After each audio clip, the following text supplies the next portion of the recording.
a la clase correspondiente para el día de hoy. Saludamos a todos los que nos están oyendo a través del audio y a través del video que estamos grabando y que se va a difundir a través de los diferentes medios de comunicación existentes para tal efecto.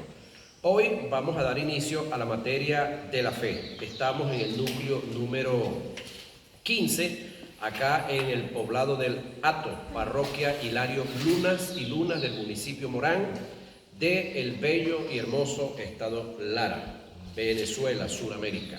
Bendiciones para todos y para todas. Entonces nos toca dar inicio a esta segunda materia, luego de haber culminado con la primera y haber hecho la socialización en el día de ayer. Pues hoy vamos a ver acerca del estudio de la fe. La fe pareciera como un sexto sentido, hablando y comparando a los otros 5 sentidos que tenemos desde el punto de vista natural, pero la fe no es natural. Esa es una de las cosas que quiero que tengamos bien en claro. Por lo tanto, no la podemos confundir o no la debemos mezclar con los sentidos naturales, porque la fe es un sentido, sí, de carácter espiritual. No se le olvide que nosotros somos un espíritu que tiene un alma y vive en un cuerpo. Ok. Entonces, cuando hablamos de la fe, estamos hablando del área espiritual de cada uno de nosotros. Estamos hablando de la persona interna de nosotros que se llama el espíritu. ¿Estamos correctos? ¿Estamos claros ahí?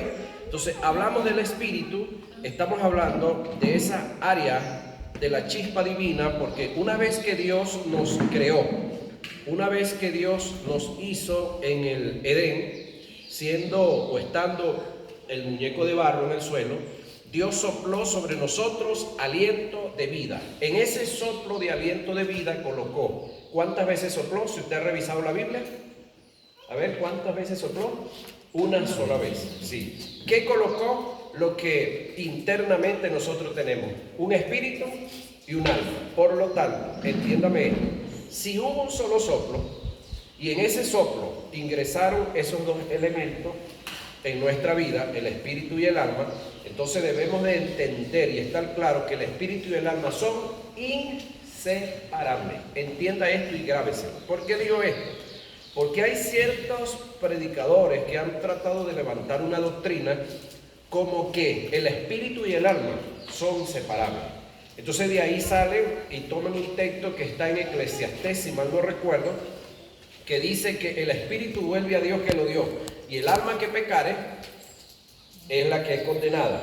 Entonces, escúchenme, reitero, el espíritu y el alma son inseparables. Por lo tanto, el pecado del espíritu, hablando del Antiguo Testamento, enredaba y comprometía el alma también. Los dos. No es que el pecado que cometió Adán era del alma, no, fue del espíritu. Porque el pecado de Adán es el siguiente, es decir, Dios en el trato o en el pacto que hizo con Adán, le dijo que no comiera del fruto del árbol que estaba en el medio del huerto, porque el día que comiera, Dios se separaría de él. Nótese, Dios se separaría de él. La palabra separación ahí, o la palabra muerte, es separación. El término separación del griego es tanato, que tiene que ver con tanatología, lo que estudian las personas que trabajan con los muertos, es decir, los que hacen el trabajo de la necropsia, que comúnmente le llaman autopsia, y no es autopsia, porque autopsia es que el muerto se abre el mismo, se saca las vísceras, se saca todo lo de adentro, eso es autopsia. Pero no sé por qué gran parte de los periodistas, que son los que hablan mucho este tema, hablan de autopsia, algunos ya están hablando de necropsia, que es que otro es el que hace el trabajo sobre el cadáver que está ahí. Ok, entonces una vez que el ser humano, o una vez que el hombre pecó, que ya vamos a averiguar cuál es el pecado, entonces Dios se separó de él, porque el que estaba en capacidad de separarse, ¿quién era? Dios. El hombre no estaba en capacidad de separarse nada. Dios se separa de él por causa de que el hombre comió el fruto, sí, pero lo importante es el fruto, no. Por años nos han dicho que es la manzana, otros han dicho que es el que Adán tuvo actividad sexual con su esposa. Todo eso lo vamos a ir descartando a medida que vamos desarrollando el tema. Pero vamos a entrarle acá a lo que es el estudio de la fe y luego nos vamos con esa parte. El estudio de la fe, la lectura es en el libro de Hebreos, capítulo 11, verso 1, y dice la letra: es pues la fe, la certeza de lo que se espera, la convicción de lo que no se ve, porque por ella alcanzaron buen testimonio los antiguos. Por la fe entendemos haber sido constituido el universo por la palabra de Dios, de modo que lo que se ve fue hecho de lo que no se veía. Nótese el texto, dice de lo que no se veía, no dice de lo que no existía. Quiere decir, si el que escribe dice que fue hecho de lo que no se veía, quiere decir que ya existía, pero que no estaba alcanzado al ojo humano, no estaba palpado o para ser tocado al ojo humano, pero en Dios ya era una realidad. Entonces, el verso 6 dice: pero sin fe es imposible agradar a Dios, porque es necesario que el que se acerca a Dios crea que le hay y que es galardonador de los que le buscan. Tácito sobreentendido de la única forma que nosotros podamos buscar a Dios es en fe. No hay otra manera de buscar a Dios sino en fe. Vamos a ver la introducción que tenemos acá al tema. La carencia de fe en la vida de un hijo de Dios lo descalifica por completo de ser un creyente.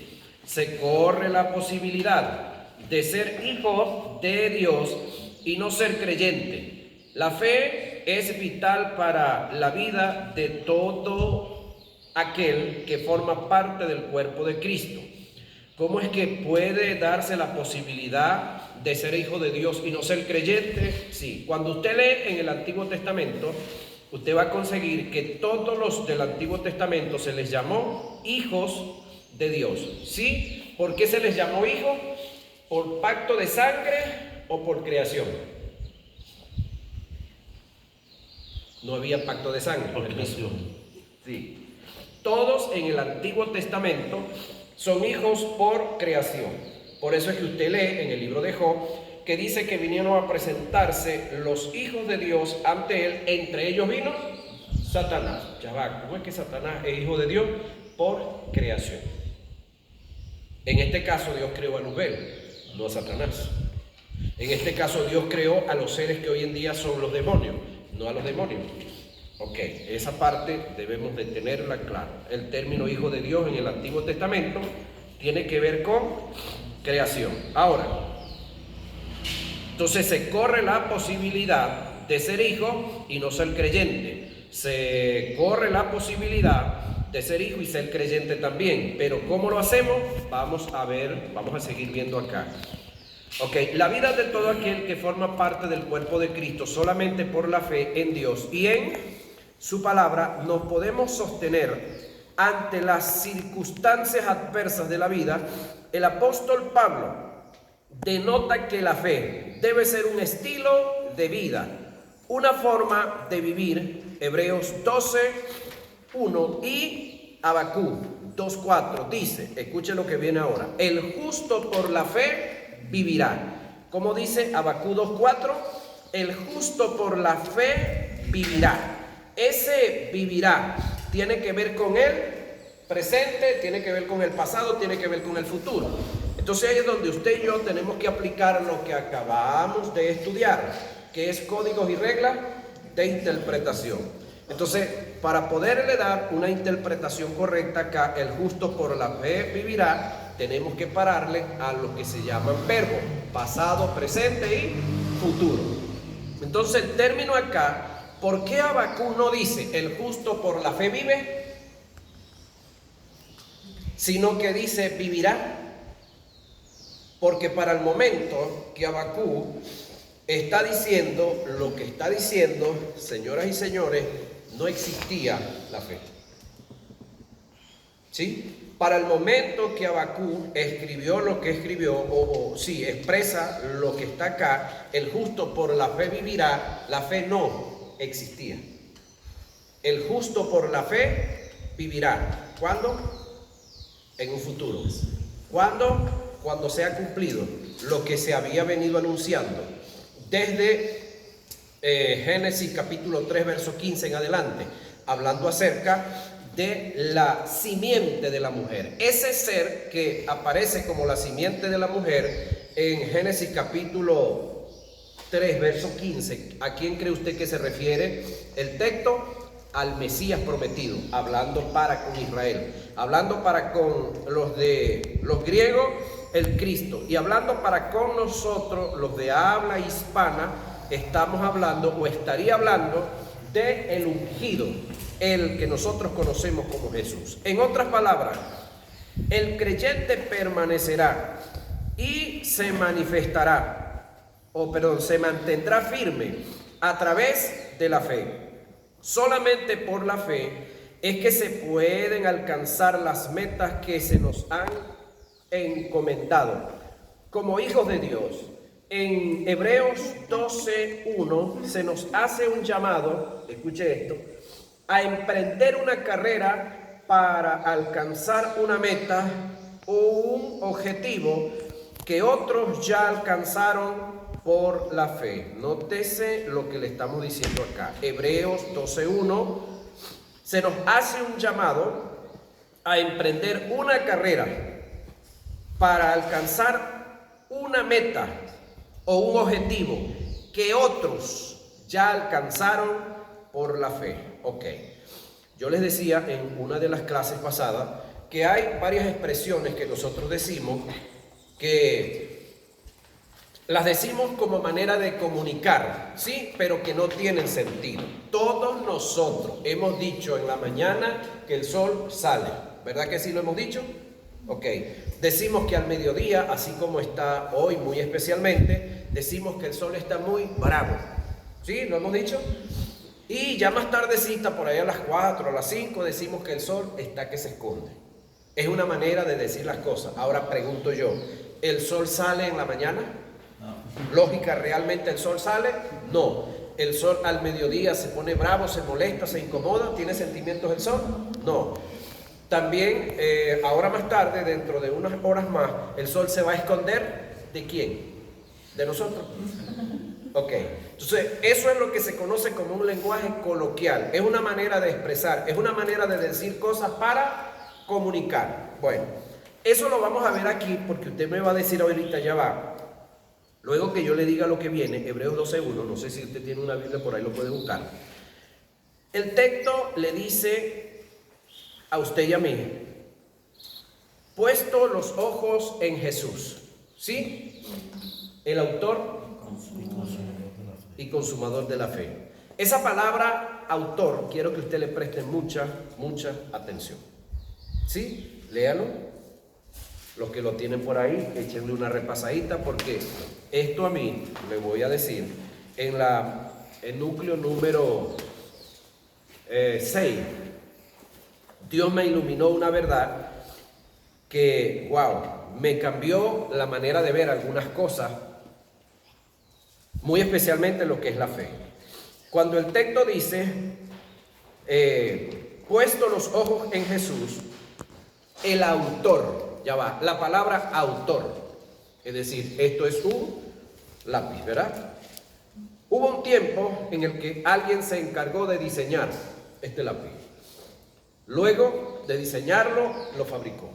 Sí, luego de fabricarlo, me imagino que si fue inteligente, lo registró, lo patentó para luego entonces difundirlo y para que fuera de él y nadie pudiera hacerlo igual. Y el que quisiera uno de estos, pues tenía que hablar con él porque era derecho de propiedad. Pregunto yo, ¿este lapicero antes de que hubiese sido hecho existía? No. Muy importante esa palabra. Igual la silla donde usted está sentado, igual el equipo de teléfono desde donde nos están filmando y todo esto por el estilo. Al igual que los que me están viendo por el video, la silla donde usted está sentado, el escritorio que usted tiene delante, el equipo a través del cual usted está viendo, hubo un día que fue fabricado, hubo un día que fue hecho, hubo un día que alguien lo diseñó, alguien tuvo la idea, a alguien Dios premió con esa bendición hizo ese diseño, al igual que este hermoso y bello templo donde estamos. Hubo un día que esto era un peladero aquí nada más, solamente monte, monte, monte y árboles. Y hubo alguien que lo donó para la iglesia, hubo alguien que se propuso hacer el trabajo y muchos de ustedes trabajaron aquí. Ahora, antes de que este templo hubiese sido hecho aquí, ¿existía? Ok. Si la fe tiene un autor, escuchen esto, si la fe tiene un autor, antes de que ese autor la diseñara y la proyectara y la entregara para que los demás pudiéramos disfrutar de ella, ¿la fe existía? ¿Para efectos del mundo natural? No. No. ¿Para efectos del mundo natural? Sí. No, perdón. ¿Para efectos del mundo espiritual? Sí, pero para efectos del mundo natural, no. Ahora, si Jesús es el autor de la fe, según lo que escribe el escribiente de los Hebreos, que se cree que es Pablo, si Jesús es el autor y consumador de la fe, ¿antes de Jesús hubo fe en la tierra? No. Apliquen algo que se llama lógica. ¿Antes de Jesús hubo fe en la tierra? Para mi condición sí creo. Entonces, si para su condición usted cree que sí, Jesús no es el autor. Usted me está diciendo que el texto que yo acabo de leer es mentira. Ahí es donde tenemos que usar estos 4 dedos de frente que tenemos aquí. Y la Biblia, reitero, es un libro que se lee para estudiar. ¿Sí? Escúcheme, la Biblia es un libro que se lee para estudiar. ¿Y estudiar es qué? Juzgar, analizar, expresar, decir. Entonces, lo primero que nosotros vimos fue códigos y reglas. Ajá. Si ya conocemos los códigos y las reglas de interpretación, entonces debemos de ir analizando poco a poco estas grandes verdades que están acá, hermanos, que nos sacuden la vida, Dios, y que nos mueven el piso, pero nos centran a pararnos correctamente como debe ser en cuanto a las escrituras. Reitero otra vez, si Jesús es el autor de la fe para efectos de la tierra, no para efectos del mundo espiritual, porque la fe es parte de las propiedades de Dios. Y si la fe es parte de las propiedades de Dios, la fe es igual que Dios, eterna. Sin embargo, la fe no es un Dios. Otra de las cosas que quiero aclarar. La fe no es Dios. La fe es parte de las propiedades de Dios. Es parte de su naturaleza. Es parte de su existencia, es parte de su ser. Ahora, cuando Dios hace a Adán y lo coloca en el huerto, ¿Adán tenía fe? Sí, tuvo fe Adán. Porque cuando Dios antes de hacerlo, le dijo que lo hicieran a su imagen y su semejanza. Y si se le dio un pacto, y Adán se estima que estuvo más de 100 años confiando en esa promesa que Dios le dio, ubicado en ese pacto que Dios le había dado, entonces en Adán hubo fe. Su confianza estuvo en una sola promesa, en un solo pacto, un pacto condicional. ¿Cuál era la condición del pacto? El día que comas del árbol o del fruto del árbol, morirás. Es decir, thanatos, es decir, separación, es decir, yo me separo de ti. Y como la vida estaba en Dios, entonces Adán, ¿cómo quedó espiritualmente? Muerto. Físicamente, ¿cómo quedó? Vivo. Pero luego de 930 años, ¿qué le pasó? Físicamente se murió. Ahora, entendamos y vamos otra vez al texto. Puesto los ojos en Jesús, el autor. ¿El qué? Autor y consumador de la fe. Esto nos lleva a nosotros a entender que si por aquí pasa una caravana de hombres y mujeres detrás de una escultura, detrás de algo eso que nosotros le decimos muñeco o cualquier otro nombre que nosotros le ponemos, pero en realidad la palabra es escultura, porque es algo que esculpieron, que arreglaron, bien sea de hierro, de madera, de yeso, de lo que lo hayan hecho. Entonces muchos decimos, eso es una manifestación de fe. Pregunto, ¿eso será una manifestación de fe? No. ¿Por qué razón? Porque ese que llevan ahí no es Jesús. Y solamente podemos conseguir fe en Jesús. Entonces los que estamos en Jesús somos los únicos seres que sobre la tierra tenemos fe. Esto es duro, hermano. Esto es cruel para algunos, pero para nosotros es una bendición, hermano, que, wow, si la logramos entender y logramos captar, debemos de todos los días, cada hora, cada momento, estar agradecidos de Dios, de que fuimos escogidos, de que Él nos buscó, porque olvídese que usted andaba detrás del Evangelio, olvídese que usted andaba buscando a Dios. Todos nosotros andábamos en nuestra pequeña vagancia, unos a un nivel y otros en otro nivel, y el que nos buscó fue Él a nosotros. ¿Sí? Ahora, cuando hablamos de la fe, reitero, no es un sentimiento, es parte de la naturaleza. Entonces, la existencia de Jesús sobre la tierra, ¿alguien se puede recordar cuántos años tiene el cristianismo sobre la tierra? Es decir, la vida de Jesús, ¿hace cuánto tiempo nació Jesús? 2023. 2023 años atrás. Entonces, si Jesús, el autor de la fe, tuvo una existencia sobre la tierra hace 2023 años, ¿la fe tiene cuántos años sobre la tierra?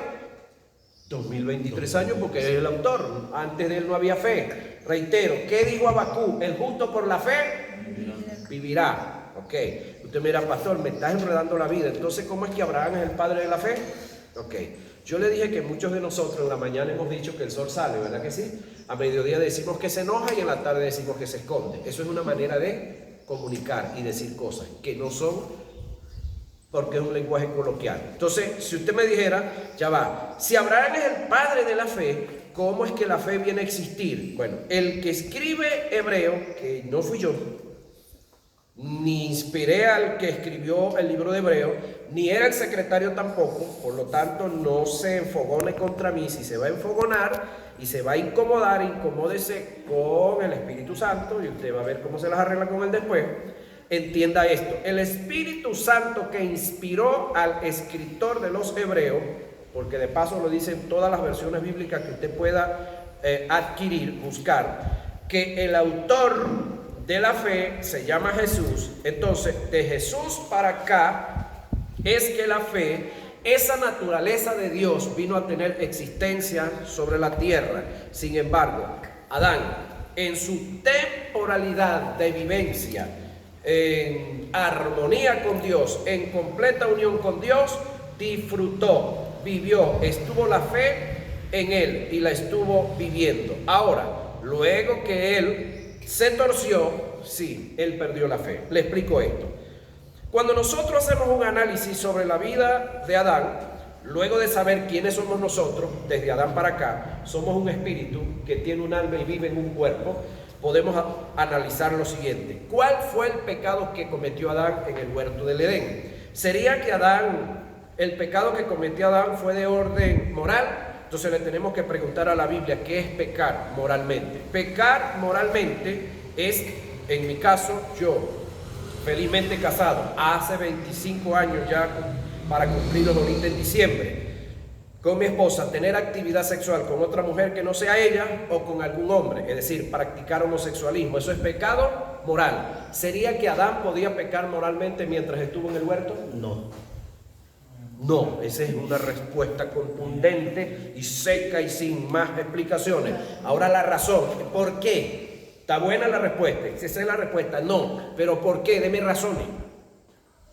Deme una razón lógica que me convenza. No, sí, eso es correcto. ¿Por qué? Porque no había mujeres más ni había hombres, sencillo. Descartado entonces el pecado moral. Si le preguntamos a la Biblia me dice que el pecado moral es tener actividad sexual con otra persona del mismo sexo o de otro sexo. No había la posibilidad. Entonces, por lo tanto, no fue el pecado moral. Nos quedan dos. ¿Cuál es el otro?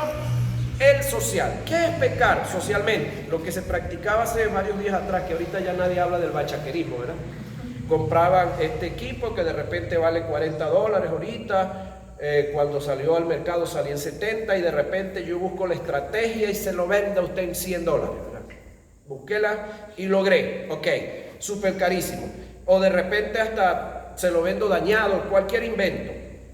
Meterme en el coluco suyo, raspar el café, llevarme las naranjas, llevarme los limones en que usted me los regale, eso se llama pecado social. agarrar mi equipo de sonido, ponerlo a un volumen pero altísimo, altísimo, y no dejar al vecino escuchar su novela, ver sus programas y sus cuestiones. Eso se llama contaminación sónica y eso es un pecado de índole social. Y así por el estilo. ¿Podía Adán cometer ese tipo de pecado? ¿Podía Adán llegar del vecino, abrirle la nevera, comerle los chocolates, las galletas, beberle el jugo, ordeñarle las vacas y beberse la leche? ¿Podía Adán hacerlo? No. Igual, contundente respuesta. Razones. No había más gente. Todo absolutamente era de él y de su esposa. Entonces, imposible. Nos queda uno. ¿Cuál? Espiritual. ¿Cómo es que pecó espiritualmente Adán? Ok. A Adán se le dio un mandamiento que ya usted lo conoce.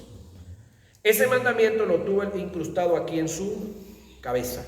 Su espíritu, su alma estaban convencidos y su cuerpo llevaba a cabo la ejecución. Y por más de 100 años estuvo caminando en ese mandamiento. Ahora, caminar en un mandamiento que se nos dio es porque había fe.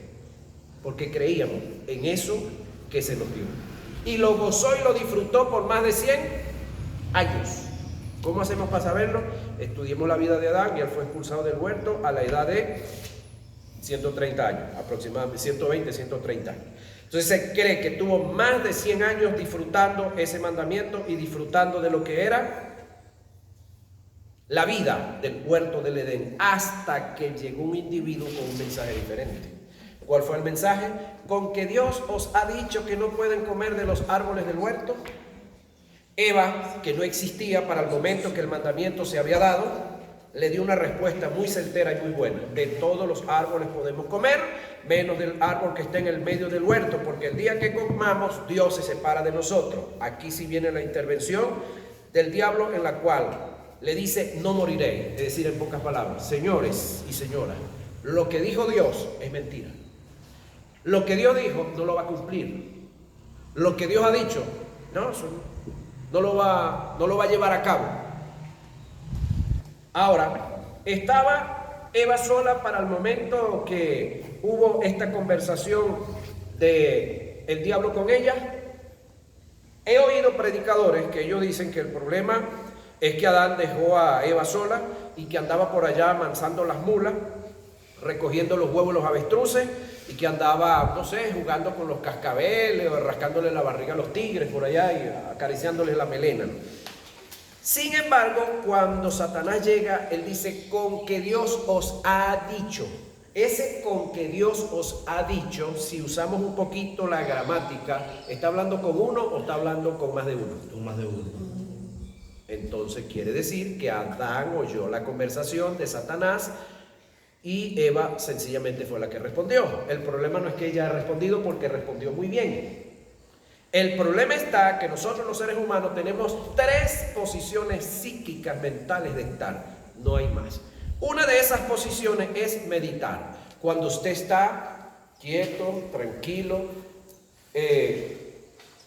la palabra correcta, meditando sobre un programa, sobre un proyecto, sobre llevar a cabo unos planes específicos, y usted está calculando cuánto cemento necesita, cuántas cabillas necesita, si es construcción, ¿no? O cuántas matas necesita para cubrir el terreno que tiene. Usted está calculando para ejecutar. Eso se llama meditar. Pero cuando usted está en la misma posición, pero para ejecutar una obra mala, eso se llama maquinar. Es decir, usted tiene un plan macabro aquí en la cabeza y está planificando para ejecutarlo. Eso se llama maquinar, aunque sea la misma posición en cuanto a luego accionar, pero una es cuando la acción que viene es buena y otra es cuando la acción que viene es mala. Y la otra es cavilar, cuando usted tiene 2 ideas, una buena y una mala, y usted está ahí, una, la otra y una. Yo no sé si ustedes han visto una paloma cuando se para en una cuerda de alambre, que hace así. Bueno, entonces usted está en la posición, se decide, lo hace o no lo hace. Eso se llama cavilar. Adán tenía el mensaje de Dios, vino el mensaje del diablo y Adán quedó cavilando entre los dos. ¿Por cuál me decido? ¿A cuál asumo? ¿En cuál me embarco? Y determinó embarcarse en uno porque en los dos no podía. Es imposible actuar. Es decir, bien y a la vez mal. No, o actúas mal o actúas bien. No puedes actuar bien y mal de una vez. ¿Estamos claros en esa? Saca la verdad de Dios, abandona el pacto de Dios, abandona la promesa de Dios para meter entonces la mentira del diablo. Ahora, ¿qué es lo único que el diablo sabe hacer después de que se hizo diablo? Hurtar, matar y destruir. 3 cositas.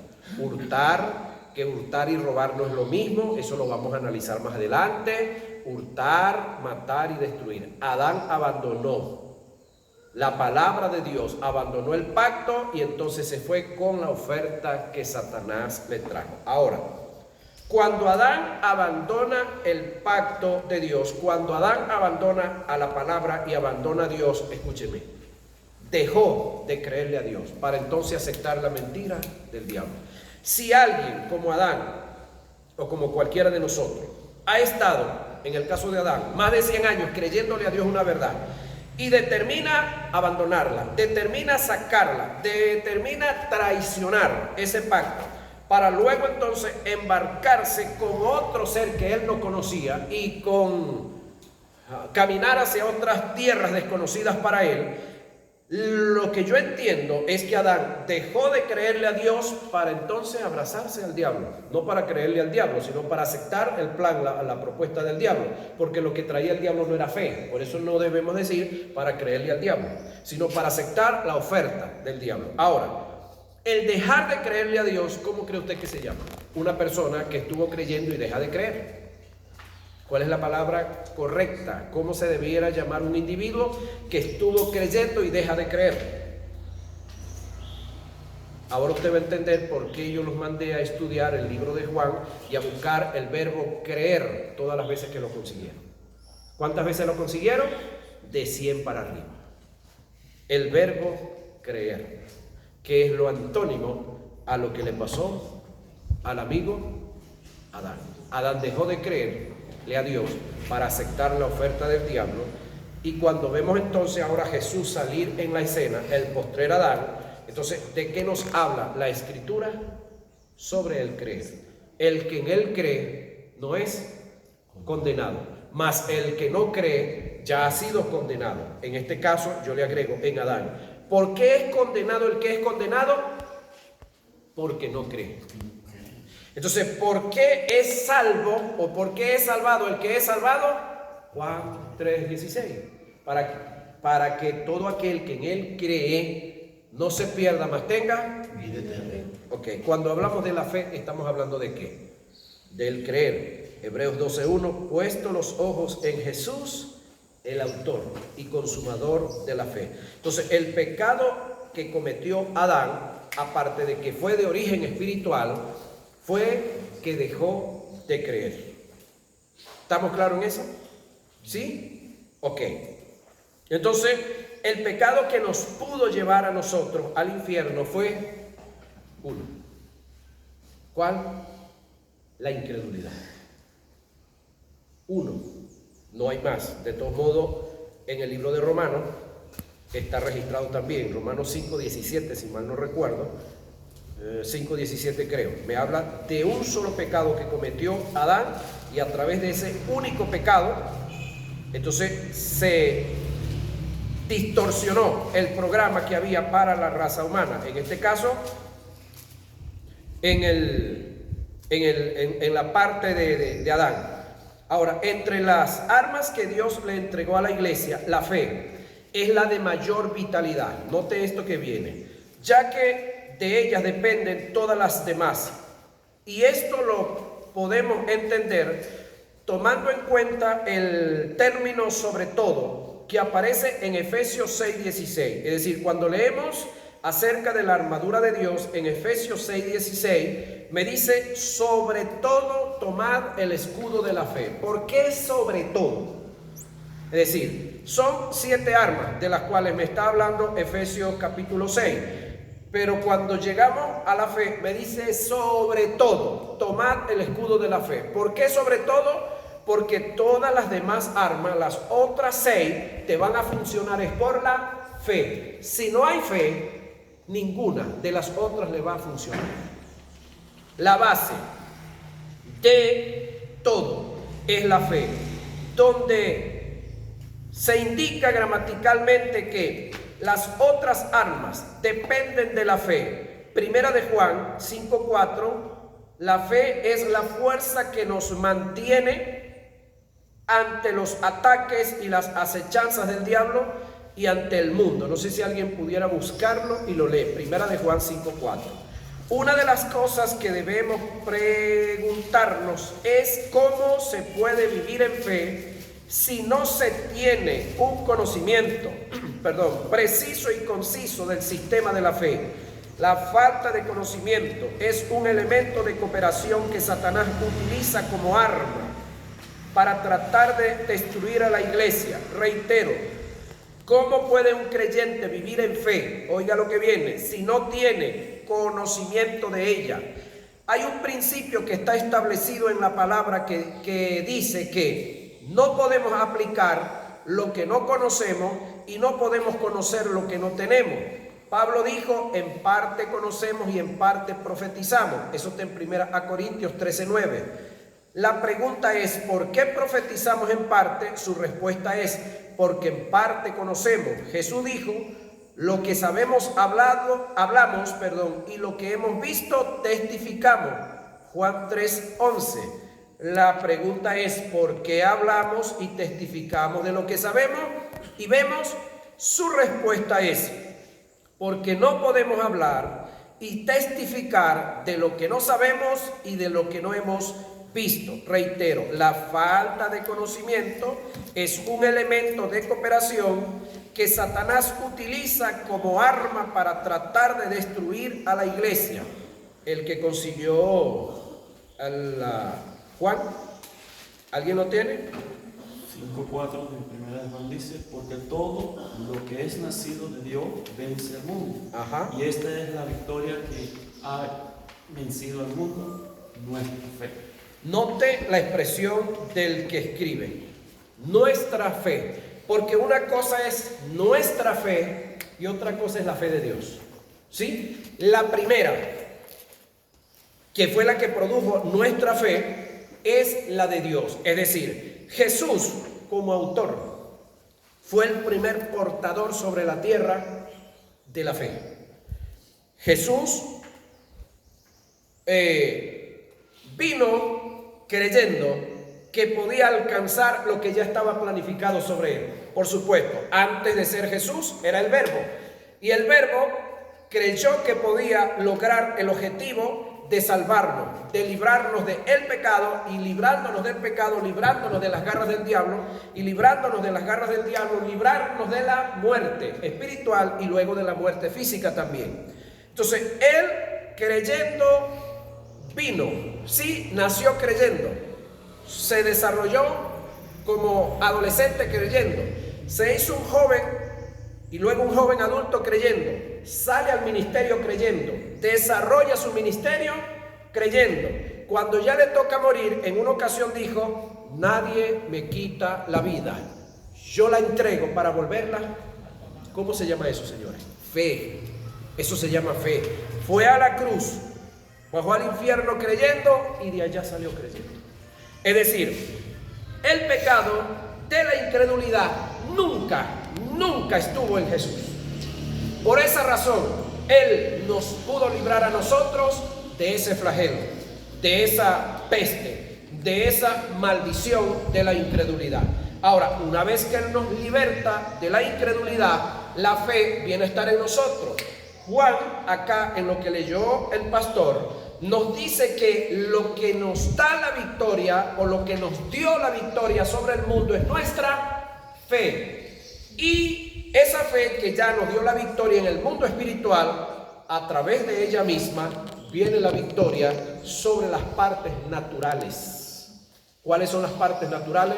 Cuando hablamos de las obras de pecado, cuando hablamos de los pecados de índole social y cuando hablamos de los pecados de índole moral, que nosotros estamos en posibilidades de cometerlo. Sin embargo, en el caso de el pecado espiritual, señoras y señores, ya no hay posibilidad de cometerlo en el caso de nosotros. Es decir, es imposible que nosotros volvamos a ser incrédulos. ¿Sí? Es imposible que volvamos a ser incrédulos. Ya nosotros fuimos hechos creyentes para no volver a ser incrédulos jamás. Por esa razón, el texto le dice a usted que la vida que Jesús le prometió a usted fue vida eterna, no es temporal. Ahora mira lo que dice Oseas 4:6.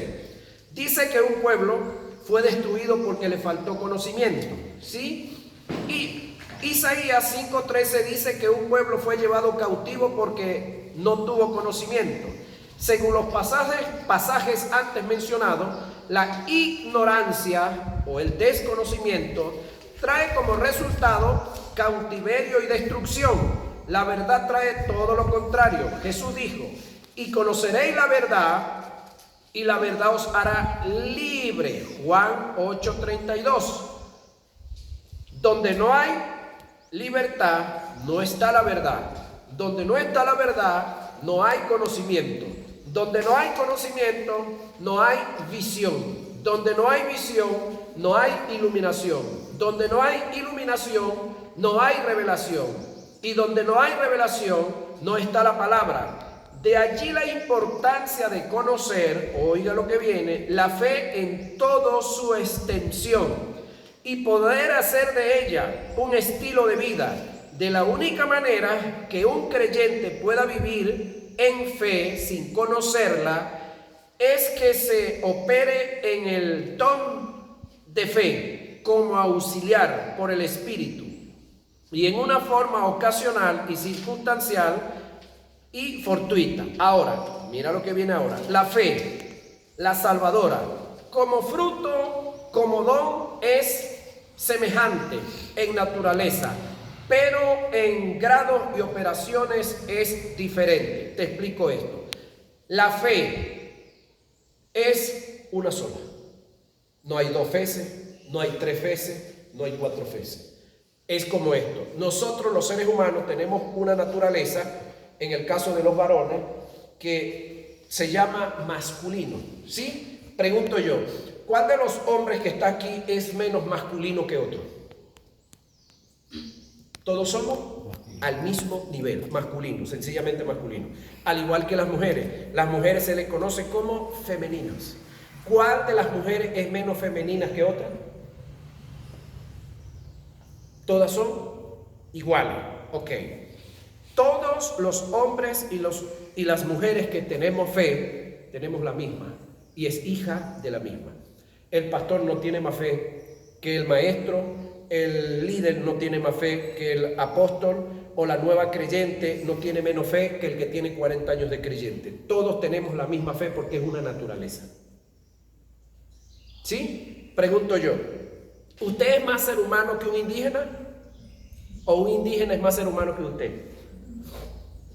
Todos somos seres humanos, tanto el indígena, que está todavía metido en el monte, que nosotros los que ya estamos hasta cierto grado de la civilización. Ahora, la fe es una sola, ¿sí? Como fruto, como don, es semejante en naturaleza, pero en grado y operación es diferente. Es decir, la fe que se utiliza para la salvación es la misma que se ha de utilizar para la sanidad, es la misma que se ha de utilizar para salir de algunos conflictos internos en los cuales nos hemos involucrado por diferentes razones o que Dios ha provocado para producir en nosotros cambios como Él quisiera producirlos en nosotros. Sin embargo, la fe, escúcheme, es una sola. Y todos los que tenemos fe estamos en el mismo grado y estamos en el mismo nivel. No hay uno que tenga más fe que otro. Sencillamente que unos han desarrolladose, ¿sí?, en la fe más que otros por causa de conocimiento y por causa de obediencia. Porque la fe nos lleva... la fe tenemos que añadirle obediencia a la palabra y confianza a lo que Dios ha establecido en ella. Ok, nos toca ver motivos para vivir en fe. Eso lo vamos a ver en nuestra próxima hora de clase, porque ya se nos fueron los primeros 45 minutos de esta clase, que está muy buena. Dios me les bendiga más.